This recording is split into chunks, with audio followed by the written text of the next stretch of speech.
Olá pessoal, tudo bem?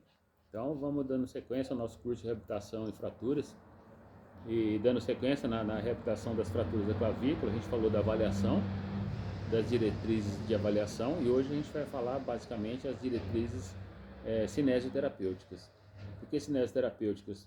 Eu não vou utilizar ou falar sobre outros recursos, que eles são, na verdade, recursos auxiliares da cinesioterapia, né? Sem a cinesioterapia, você não consegue a reabilitação funcional. Então eu não vou especificar essas questões e vou centrar na cinesioterapia, já que a nossa própria avaliação foi uma avaliação cinesioterapêutica das fraturas, né? Então, o que a gente pode dizer hoje, na questão da reabilitação das fraturas, da clavícula, as questões principais é você definir se a fratura é uma fratura com tratamento conservador ou tratamento cirúrgico, com placa e parafuso, tá? Geralmente, né, é uma questão muito polêmica entre os ortopedistas, mas geralmente, na maioria das vezes, ela vem um tratamento conservador. A gente pensa em tratamento conservador, pensa em mobilização, e mobilização lembra o quê? Rigidez articular, tá?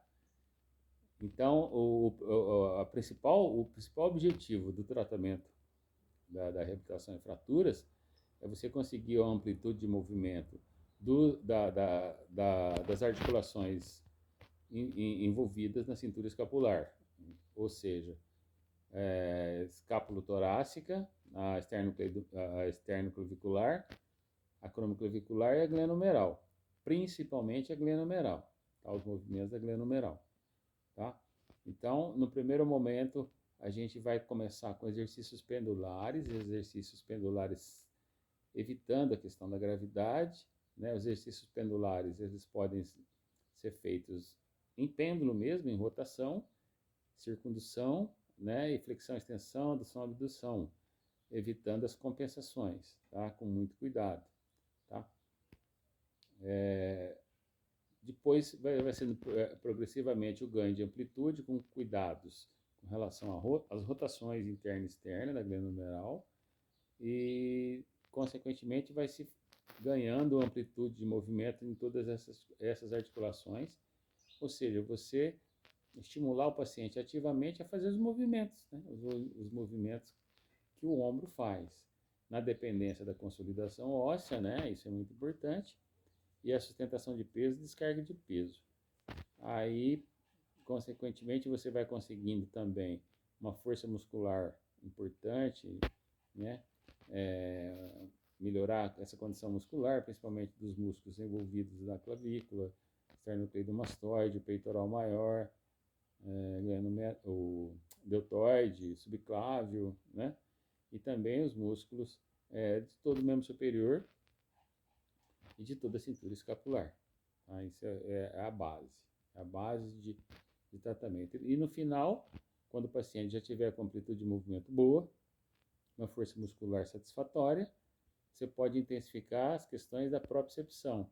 A propriocepção está muito ligada à atividade específica de cada paciente. Se for, por exemplo, um atleta, jogador de vôlei, você vai estimular os gestos do vôlei. Futebol, assim, ou a pessoa trabalha, um professor que usa muito o braço para escrever na lousa, você vai fazer essas simulações e essa propriocepção, exercício de propriocepção para isso, tá?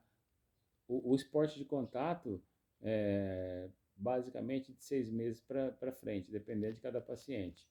Algumas considerações são muito importantes do tratamento, a adesão do paciente ao tratamento, o cuidado que você tem com o paciente, o domínio da cinesiologia, da anatomia funcional, da cinesioterapia é importante para o fisioterapeuta, né? O fisioterapeuta, ele é o profissional habilitado a fazer esse tipo de tratamento, né? Mas há outras condições, ou intercorrências, por exemplo, o paciente tem osteoporose, o paciente tem alguma doença sistêmica associada, o paciente refraturou, de repente ele está com algum comprometimento do dispositivo de fixação que ele precisou, a tipóia pode não estar bem encaixada, algumas intercorrências extra, né? Por exemplo, as condições desse paciente de continuar o tratamento, tudo isso é importante. Inclusive o próprio tratamento, a orientação domiciliar, que você vai lá na casa do paciente e você orienta os exercícios, como ele vai fazer lá, né? Alguns equipamentos que são importantes. Lá e na clínica, por exemplo, bastão, usa-se muito bastão para ganho de amplitude de movimento dos exercícios alto-passivo, né? Para os exercícios ativo resistido mecânico, halteres que vão sendo graduados pesos, né?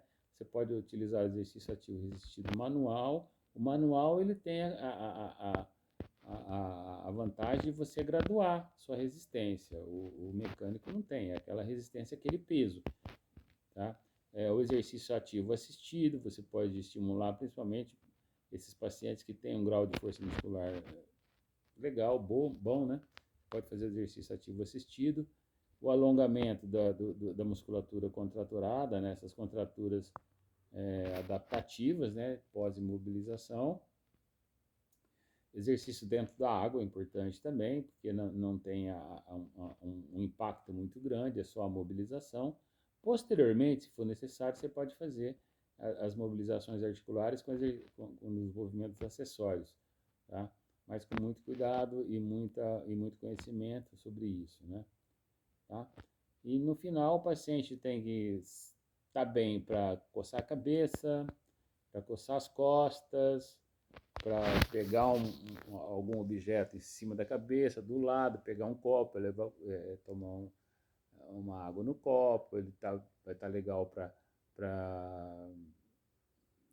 todos os tipos de movimentos do membro superior, calçar o sapato, pentear o cabelo, arremessar uma bola, pegar um parafuso e rosquear, escrever na lousa, coçar as costas, como eu já falei, todos os movimentos livres de restrições, né, de limitações articulares e limitações musculares. Então, a base do tratamento da reabilitação nas fraturas no primeiro momento, intensificar a amplitude de movimento, tá? Depois, na primeira fase, alto, né? Intensificar a amplitude de movimento, força muscular um pouquinho menor e a propriocepção um pouquinho menor. Isso vai mudando, que seja, você vai ganhando amplitude de movimento, você vai melhorando a força muscular, porque você não vai conseguir uma força muscular completa se a amplitude de movimento não estiver completa, né? Tá? Você vai ganhando amplitude, vai conseguindo força muscular e você vai fazer uma boa propriocepção quando você tiver amplitude de movimento completa e a força muscular boa. Aí você consegue fazer uma propriocepção. Tá? Então depende de cada paciente, cada fratura é uma fratura. O paciente não é uma fratura, o paciente é um portador de uma fratura num determinado lugar dele. Tá? Esse paciente é um paciente pós-fraturado que, na verdade, fraturou tudo, né? Não só o osso, mas às vezes partes adjacentes aí ao local do osso, e na questões socioculturais dele também, no dia a dia dele, que também ele vai ter que fazer uma adaptação, né? Uma adaptação que você pode ajudar muito bem ele. Então, a minha dica é o seguinte, sempre respeitar o movimento ativo. Né? O movimento ativo é o movimento que a pessoa faz sozinha. Então, de preferência, se ele conseguir movimento ativo, estimular o movimento ativo sempre. Tá? Sou o professor Dr. Roberto Borges Filho, com doutorado em Ciências da Saúde, professor da Universidade Federal de Jataí. Um grande abraço.